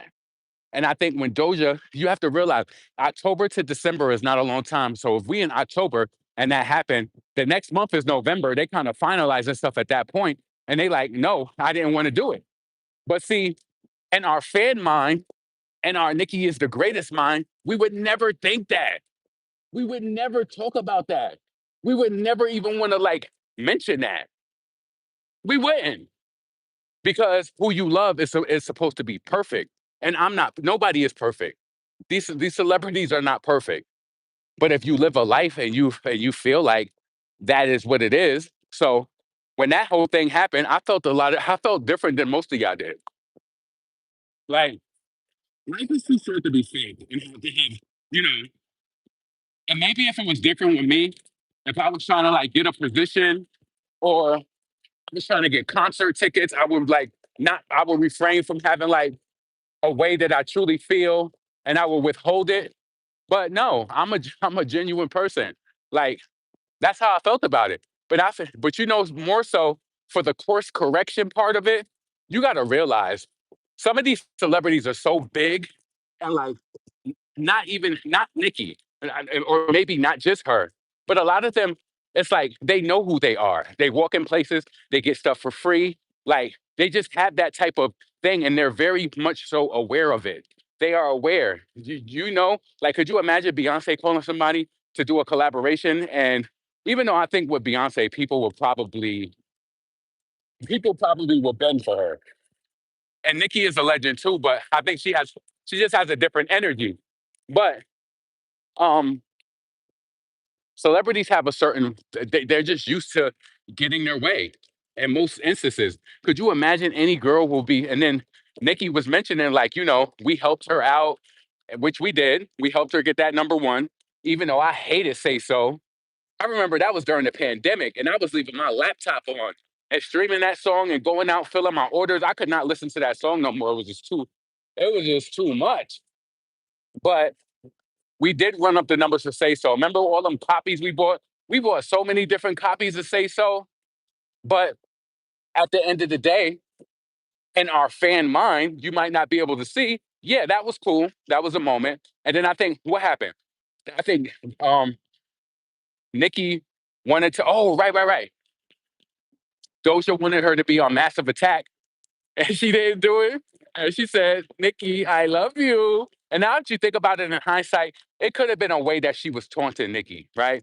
Like, okay, you ain't gonna get on the song, and I'm still gonna, like, shout you out or whatever. It sounds like Massive Attack, and you have to realize with Doja being the way she is, she knows it sounded like Massive Attack. She said that big rocket launcher on the end of it.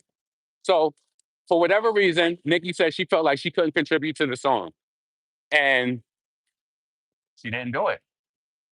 So Doja could have felt a way about that, but if y'all remember when she was performing that song for her past tour, even though we knew what happened and Nikki was saying that they wasn't talking or whatever, well, she didn't say it directly, but even though that happened, y'all remember Doja Cat would be on stage and she'd be like, "Nikki, I love you," and then she would pause and she would be like, "That's right, that that's right." Yeah. What I wanna tell y'all is just because we love a person, it doesn't mean that you could, like, just because, listen, I personally like Azealia Banks. I see so many people talk shit about her every day on my timeline.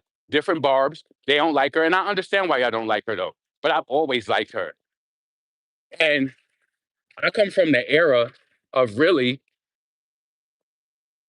I come from the era of variety. And I understand, like, we did have variety in the, late 2000s, going forward. But I always liked her. So I would refrain from listening to her music because she would piss me off the way she would cape for Cardi. And I'm just like, wow, like, really? Even though you was the one who brought so many conversations to the forefront. So that just threw me for a loop. But I will always like her music. I like it. I love it. So that's like me being controlled and being like scared or ashamed to make that be known. No, that's not real either. Like, I'm the type of friend that's gonna stand behind, like, I'll stand behind a person when they're in the fire if I like you. It doesn't matter what everybody else feels about you. A lot of people do certain things because it's trendy, but mm-mm. I'm just happy that I grew up in a household where we had different opinions and I was forced to think outside of the norms of things because some people just don't really have that type of mindset. Like, it is what it is. Let me see. I love variety too. She played white woman games. Who are you talking about? Doja throwing shots on her album. She throw rocks and hide her hands. Wait, did Doja was she throwing rocks on her album? Why? Oh, when she made that was it when she made that perk that Percocet comment or something? Hmm. You know what's so crazy though? Oh, I have to, like, parking lot that thought because I don't want to dump that on this video because it doesn't have anything to do with it. But I do want to mention what I just thought of in another video. Oh, that's interesting. I gotta make sure I record today. Um, yeah. What time is it? Oh, it's 2:56. Cool. So I got about 3 more hours before I get to the gym. I need to go home and relax. I gotta call two family members today. It's just like, oh, certain people when you call them, it's so daunting because you know that the conversation is just gonna be so long. That be draining me. Like, especially on my weekends, it's like I don't be feeling like it. But I gotta make a phone call too. Maybe I'll do that while I'm waiting at the laundromat. And then when my laundry get done, I'm like, oh, let me, you know how you wrap? I know how to wrap a person up quick on the phone. You ever be doing something and you get to the store, you be like, oh, let me get in this store and get what I got to get. Yeah, I'm gonna holla at you. And listen, realize when you tell a person you gonna holla at them, that don't mean it might be today or tomorrow. If I say I'm gonna call you back, that's different. I worked in the insurance field. Realize what a person is saying to you verbatim. If I say I'm gonna holla at you, that could be 2, 3 days from now. If I say I'm gonna call you back, that could be today. It's probably gonna be today. But I make sure that I'm very strategic with how I say that to people in the conversation too. Like, yo, I'm gonna holla at you. I do that to one of my brothers. Like, yo, you don't realize many nights where I was supposed to do content, like he will always reach out to me, like, call me. I get home, it's 9 o'clock. Next thing I know, it's 11 o'clock. We on the phone. Like, I still got stuff to do. And then I'll end up just not making a video or whatever. And the conversation really could have been resolved within 15 minutes. And it's just like it keeps dragging and dragging. I don't like that all the time, family or not. I got shit to do. I don't like, you don't like being on the phone? Everything is so digital now with text messages and everything. Like, I do like being on the phone, but I just don't like strained or elongated conversations for no reason. It's just annoying. So I do got to call somebody back to 2 people back today. So I'm gonna do that while I'm at the laundromat. Hopefully, I can wrap both of those conversations. I'm like, oh, let me get this stuff out the dryer, even though it's literally one thing. They don't know that though. Yeah, they don't know that, and I don't let nobody corner me like some little kid. You got to realize, especially if you in the 30s, we kind of dream to be this age where somebody couldn't tell us what to do. I don't have to give your ass full description. If I tell my brother I'm gonna call you back, I don't gotta tell you. Like, I don't. Well, that's a nice area. When I do finally buy a house, I would like it to be on a cul-de-sac. I love cul-de-sacs. So tell me, what did y'all give up for Lent? I gave up eating at Chick-fil-A. I also gave up. I should have gave up shopping, to be honest with you, because I feel like since we've been on Lent, I gotta think about all the damn money I spent. 'Cause I spent a lot of money buying shoes. Like today, I was just like, I gotta return. I need to return a pair of sneakers that I got last week because I just been doing too much.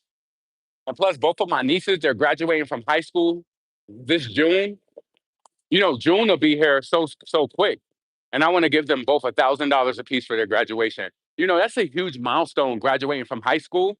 Like, I want to give them both $1,000 a piece for making it through. Like, I always felt some sort of way. See, these are the type of things that people won't say out loud, but I will because I did feel some sort of way about it. I remember when when we all graduated from high school, my grandfather, he gave my grandfather had this certain thing, and maybe it's because now that I think about it in hindsight, but it's still not right. He gave all of my cousins, who was the girls in the family, he gave them $1,000 for graduation. I didn't get no money for my graduation. And I felt like that was wrong. And my grandfather also had one boy and all girls. So he probably had a little favoritism towards the girls. Like my cousin, she always got more money than us for Christmas, even though she was only like a year or two older than us. Um, she was born in '79. Like she always got more money than us for Christmas. I never understood why. But anyway, so when my nieces graduate in June, I want to go to the graduation and also gonna give them $1,000 a piece. Graduated. That's a huge. Come on, that's from K to 12. That's a big thing. So I'm not telling them about it though, but that's my plan that I'm gonna do for them. So I know that they'll be excited about it. Let me see. That's sweet. Yeah, I know they'll appreciate it too, and it'll be kind of like when you do something like that for them, maybe when they have their kids, they'll do something like that for them as well. So it's all about and money isn't everything, but that's an accomplishment. That's a huge accomplishment. So I'm excited for them. They're both talking about it now, like saying how they graduate. I always send them old pictures in my phone. Like it's so crazy, like videos and stuff. They be like, "Oh my god, I can't believe it! I'm graduating this year."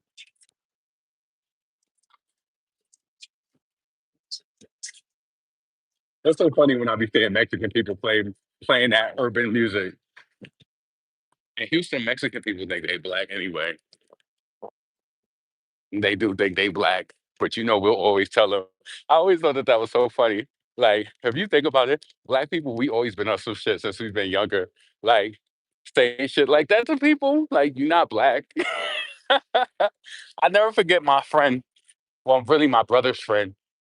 He grew up and was around us. And I'm not cousins. I wasn't saying it though, but she would say stuff like, when she found out his mother was white, she's like, "Oh, you a Oreo cookie," and I thought that was so mean. Now, I have said mean stuff to people too.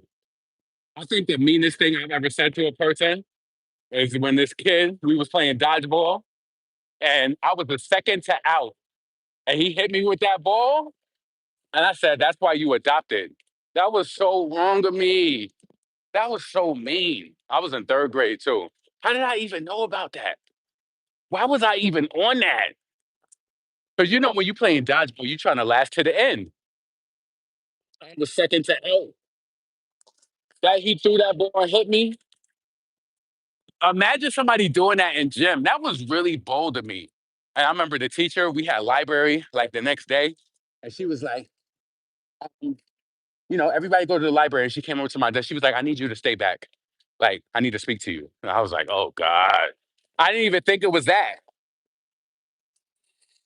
She was like, "You told Casey that's why he's adopted?" And you know what I did? Lied. I said, "Why would I say that? He looks just like his mother." I was so bad. I said, "Why would he say that?" I said, "Why would I say that? He looks just like his mother." I did say that. That was so cruel of me. But I was young though. I would never do that now. Can you imagine in your head too? Because I know this is exactly how it went. Imagine in your mind two little kids throwing the ball at each other. Then one get hit.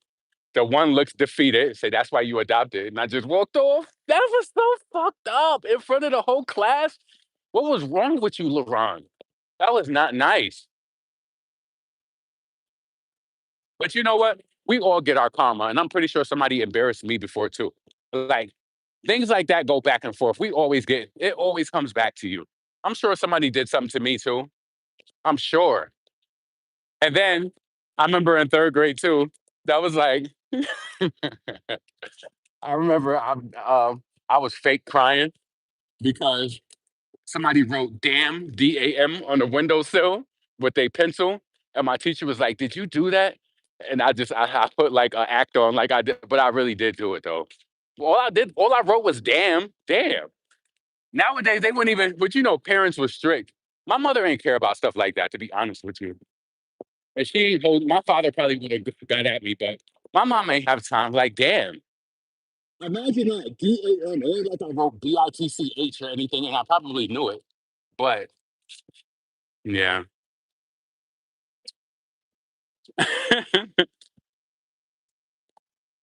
Not he looked like his mother. Yeah. She said, "You told Casey he was adopted?" I said, "Why would I say that? He was just like his mother." Knowing I was lying. And that's the day they went to the library. Guess what they did? This is when I learned to violate my teacher. Like, okay, you're gonna keep me back from what's her name, Miss Wackenbull? Wait. Miss Wacken. Oh my god, I gotta ask her. Who was my third grade teacher in that private school? Anyway, so we used to go on these field trips, right?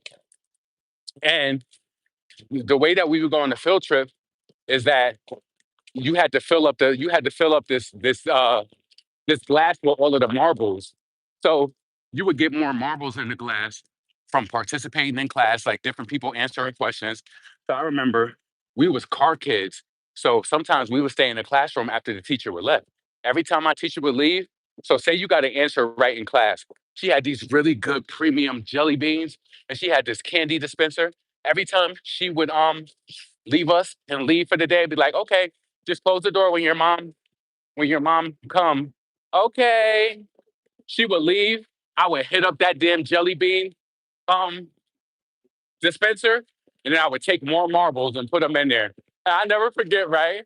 Yo. So it would take a little while for the marbles to fill up for us to go on a field trip. Every time it filled up, we would go on a field trip. That was the thing. So I remember one time we were so close, I just took all the marbles out and put it right in there. She's like, "Yay, we're going on a field trip." I'm like, little do they know, I was a deviant, but not a bad deviant, but I was a deviant. I would steal that candy. I remember my French teacher, Miss Rauchi, in seventh grade, because I never wanted to take Spanish. I wanted to take French because everybody was doing Spanish.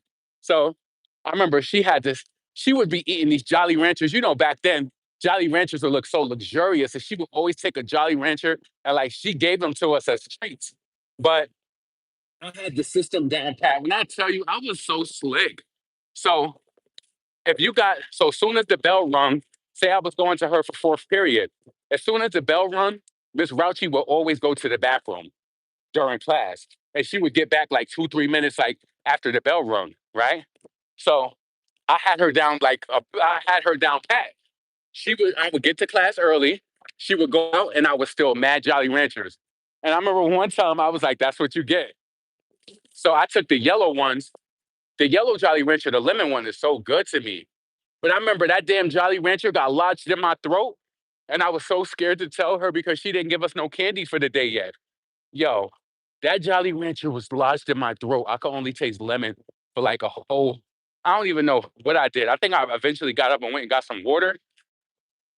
But yo, that damn yellow Jolly Rancher was lodged in my damn throat.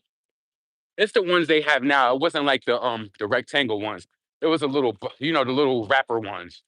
But look at me stealing. Look at me stealing.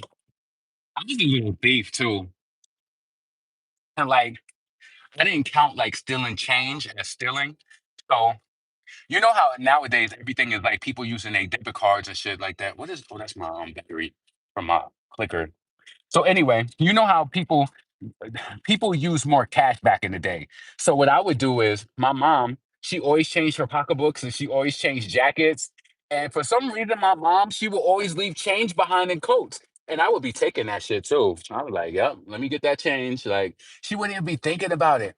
Count all my money. I don't care if I got change, I stashed it somewhere and I know I got. Our parents were so busy back in the day, they didn't even think about that. I remember so many times my dad too, he was a cheap little, he used to be cheap sometimes and he would be in the house of my brothers. He would leave his book bag on the porch sometimes, and I would make sure he would be enriched in task. He would be doing something like something with my brothers. I would go right down on that porch and steal mad change out of his book bag. People was not thinking about they change like that. I was hitting they ass up style for change, digging in the couch for change. I always had money when I went to school. Always. I was the damn change stealer for sure. It sounds so good too. Ain't never had that. Yep. He would be embarked in a journey and he would be helping my brothers do something like, move their bed around. I was a little thief. I ain't gonna lie to you. And then once I realized my father wasn't paying child support and I worked at his store in New York, hit his ass up style because his store was really a front. Like back then, he used to move his little weight or whatever. And the store was really just a front for it. But my father used to really think in the age of in sixth grade. So I worked there from like sixth to 10th grade. He used to think that I would work there for the whole week for $40. I mean, I was probably taking $60 to $80 per day. And you got to realize back then in the 90s, a person making $60 to $80 per day, pocketing, all my brothers got caught stealing from there. I never got caught. I never got caught. And to me, I would help out my little brother's mother. I would help out my mother because my father wasn't paying child support. So my mother would be like, oh, she need this, she need that. And I would just give her money straight out the register. Boom, boom, boom. I would take money, buy every pair. See, that's when I was in sixth grade, that's when like I started getting my Jordans and stuff like that. And I came up in the ranks because my mom was not no Jordan mama. She was not doing that at all. I love that about her too. And it kind of makes me have that balance where it's like I am a little bit materialistic in ways, but I'm really not. Like, I like to have like, I'll never wear cheap jeans or cheap sneakers ever. But I will wear cheap hoodies or whatever, because it's like you mix the high and the low. I will go to Walmart and see certain things and be like, oh, like Walmart got these really nice Reebok outfits. It's like this tan hoodie with the tan shorts. But I'm like, I really like it, but I don't have no Reebok sneakers, and I would look stupid wearing that with New Balance. So that's the only reason why I left that there. Like, I'm beyond the point of feeling like I have to have polo everything or name brand everything to feel a certain type of way. Because a lot of people who be rocking that shit, they don't got a dime. They don't got a dime in the bank. Trust me, because I even been there before.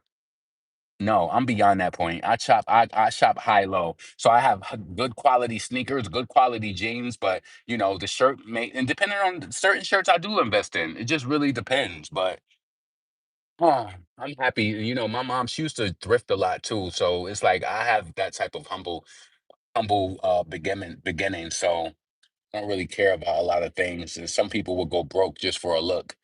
Yeah, you go broke, and then you the type to go broke, and then when you go out to dinner, you eating appetizers. You can't even get a full course meal. Like that feel. You can't even get a full course meal because you wearing everything. Like you know what I'm saying? That how is that? Not for real. Shoes got to be right. They got to be right. I could. No. Toe game been right. Always gonna be right. It has to be. But lately, I've just been investing too much money into sneakers, and I need to stop. So I actually, now that I went to JD Sports and they lied to me yesterday, they just confirmed. Like, listen, how I'll be making loops to send shit back. So I bought a pair of sneakers last week. I ordered them from JD Sports, and I'm really upset because the points didn't go to my account, and they something happened where I didn't get my JD points. So when you're a sneakerhead and you buy shoes, you get these points that lead up to when certain releases come out. You get early access. So I realized I said, why these points ain't go to my account? So $200 worth of points. You know how much money you get per point or whatever. So I didn't get none of my points. So I looked up online, like, can I add my points after? And they said, no, you can't add the points. Cool. Yesterday, last night, I went to the mall and I was like, y'all getting the cool grays, the cool gray nines? They sold out immediately today. So they was like, yeah, but the doors open at 11, right? They told me two lies. First, you said y'all was open at 11. Y'all opened at 10 o'clock. And then the second part is, why you ain't tell me that it was a raffle or whatever? So I wasted my time. So then once I secured my sneakers, I said, yep, I'm bringing back those sneakers from last week. I'm bringing them back. Bringing them shits back. I need that $170 back. So I got to start saving my money for my nieces for their graduation to start saving it. At first I was gonna buy them something, like I was gonna get them like but I'd rather let them do what they want to do. I was gonna get them those Louis Vuitton, those earrings that like the girls be getting. Them shits cost like $700. I'm like, I'm not buying them. Like, what if they don't even want that? See, that's that materialistic shit. Me thinking like, oh, you graduate, I'm gonna get you the Louis Vuitton earrings. That probably don't mean nothing to them. That makes them more of a target. Like like nah, I'm not gonna buy them no damn Louis Vuitton earrings. No.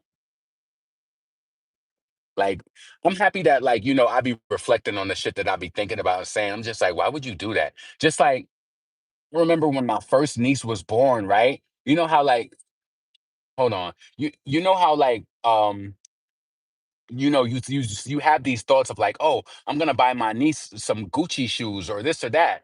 I remember I went to Harlem and I went to the what's that store name? What's that store on 125th Street? I think it's the Apollo Express store. I think they still open now too. But anyway, they have so much name brand Prada stuff in there.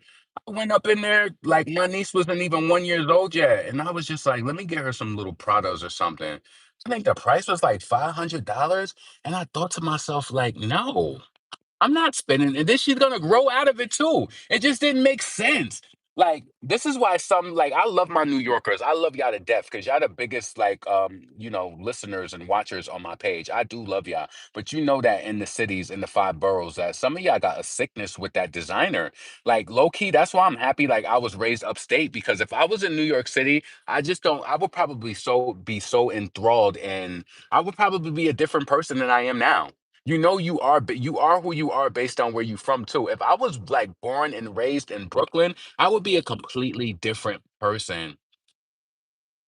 I would be completely different. Just the way that you see life and your surroundings. I kind of I grew up, like I always say, we grew up in the back of the hood based on how our street was. It was like our street didn't have a lot of ruckus, but as soon as you go up the street an inch or across the bridge the inch, you right in the middle of it. So I felt like we kind of had that gray area. We really, if you like could see where I was raised at, it really was a gray area. It really was. It was like stashed to the side. But right across the bridge was the hood, right up above the street, everybody would be up there too. Like, yeah, so I felt very fortunate and kind of like, we lived in a good area where we lived at, but shit, you in New York, what I learned is that you could live one place in New York and right around the corner would be the crack house. Like you could really see flowers, daffodils, all of that on the damn lawn, and you go right around the corner, it's a damn crack house. I promise you. That's the strangest thing about upstate New York. It's so strange. Um, New York girly here, and I love some designer. Yeah, I think designer is cool, but I feel like you should like don't go broke trying to have it though, because it's like then you end up in a situation, Sasha, where you going out and it's just like, yeah, you dripped in Prada and Gucci, and somebody could be a top-notch hoochie, but it's like then when it's time to like what you gonna eat, and you ordering water and lemon, and oh yeah, I love mozzarella sticks. Now you look good from head to toe out eating mozzarella sticks when you could have just been on the humble and came with a pair of white on white ups, or a pair of Tims, look nice with a clean shirt, something on. But it's like, why do we feel as though that we have to impress people? And I kind of feel like, to be honest with you, with Nikki, she's that type of person, like, and you could see it in her. If you notice it, and I feel like with Nikki, she has a different value because she's not from New York. Originally. She grew up and she has that New York culture. But I feel like Nikki knows what it's like. And that's why, like, just as a comparison, and I said this in my videos multiple times. If you look at Cash Doll, how she came up, everything was designer down. That girl used to be Vetements down. Like Cash Doll was the baddest underground. I'll give her that over Nikki. She was rocking some shit. Unsigned or making her way through the industry, but look at where she at. Look at where she at. She could barely sell.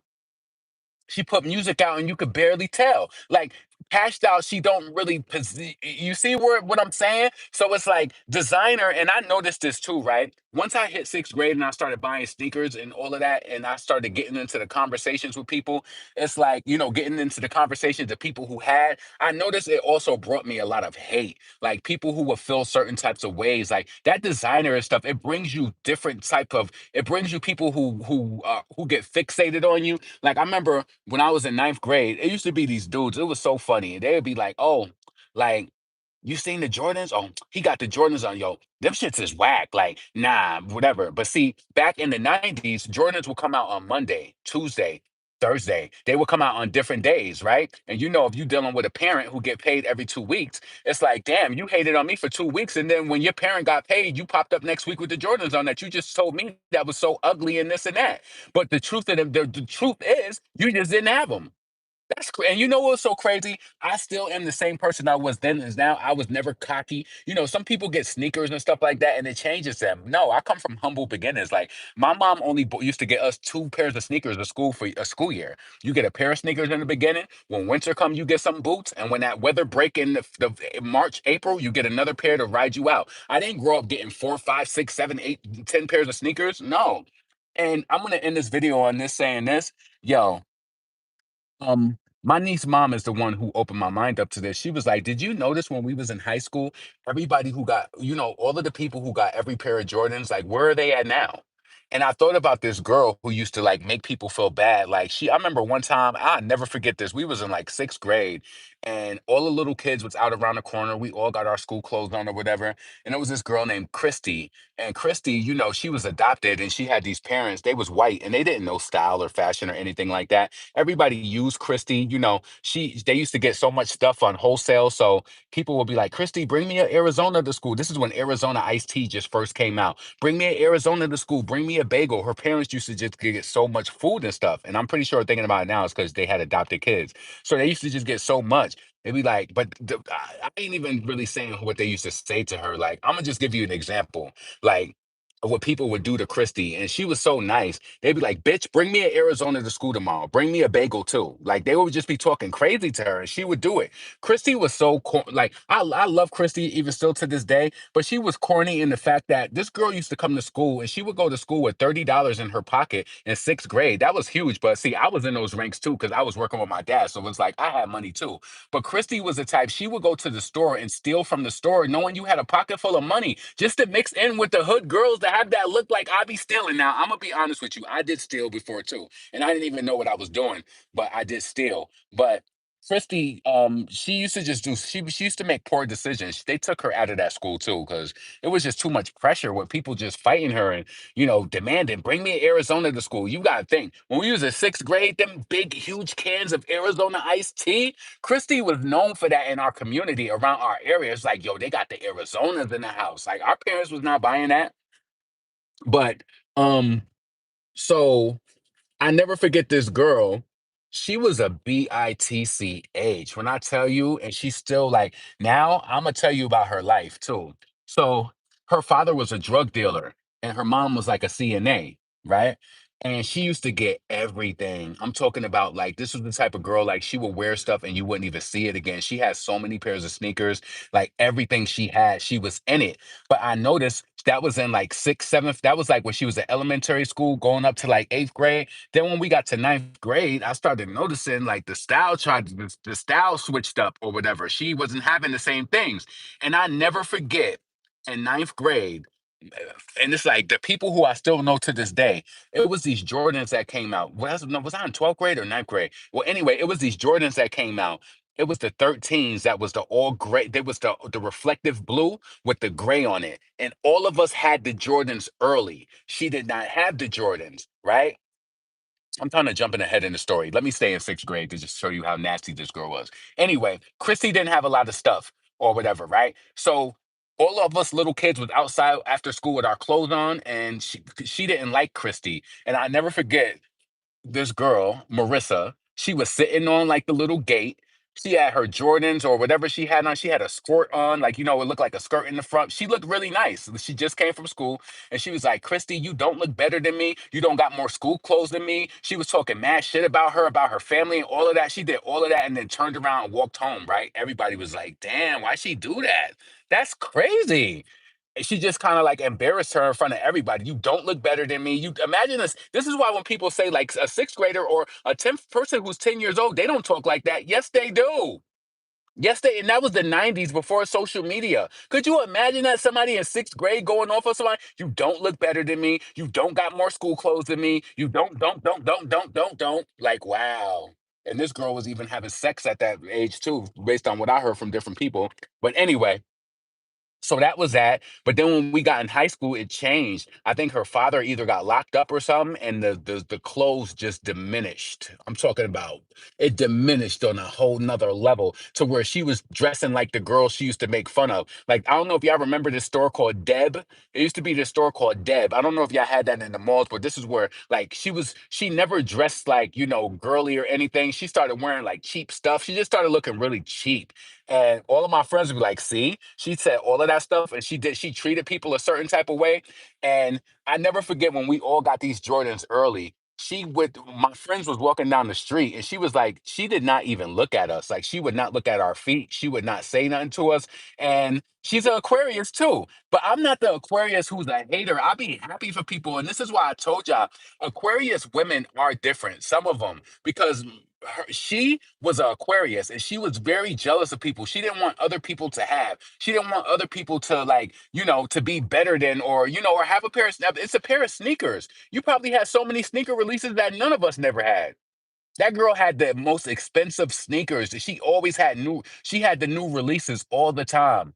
So, but she ain't like nobody else climbing in the ranks. And then what happened with her father and her mom either broke up or her father went to jail, her style changed and she ain't have those Jordans no more. And she started being regular as hell. When I used to see her in high school, I used to like when I would see my friends at lunch, I'm like, yo, that's her? They're like, yep, see where all of that, treating people a certain type of way. Now, I done said some stuff to people, but when I was in sixth grade, I wasn't saying, and I got more school clothes to you, and I look better than you. Like she was going off. I never forget that. We was on Pennsylvania Avenue, and Christy lived on Pennsylvania Avenue. We was on the corner of Pennsylvania Avenue and Northern Boulevard in Albany, New York. That house still stands right there. They had the brown little gate on it. She was sitting at the corner. She was almost like she wanted to fight Christy too. And she just kept going off from the corner, and everybody was like, damn, like why she had to do that to you like that? Mm, yeah. Getting all them sneakers and stuff, luring all them boys just to fuck her too. That's crazy. But anyway, where this girl is at today, she's constantly in a police blotter, getting arrested for petty crime. You can't believe. See, this is what I'm trying to tell y'all. Don't be caught up on the high school. I know most of us is out of it, but don't get caught up on those people when you was in high school, because a lot of them who had all the Jordans, they are nobodies in the now. They don't even know how to navigate life in the now. Them Jordans don't mean nothing. That's why I'm happy that I was balanced. My mother shopped thrift stores. She did. But guess what? It was always balance, and we need that balance. You know what my mom would do sometimes? She would take us to the thrift store, and she'd be like, "No, we ain't going there." She'd be like, I'm gonna buy y'all some I'm gonna take y'all shopping for real, like, but we still would go there with her. No, you gotta have that balance. My mom would go and go get stuff from Salvation Army, and then when she wanted a nice dress, she would go to Filene's, which is like on the lines of a Dillard's or a Macy's, and spend $200-300 on a dress. It's really just whatever she wanted to do, and I feel like life should be like that. We shouldn't have to feel like we gotta have certain things all the time.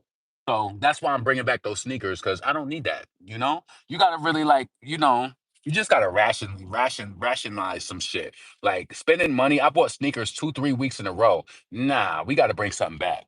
We do. We saving for $2,000 college graduation gifts. Anyway, be blessed, and I'm up out of here. Peace.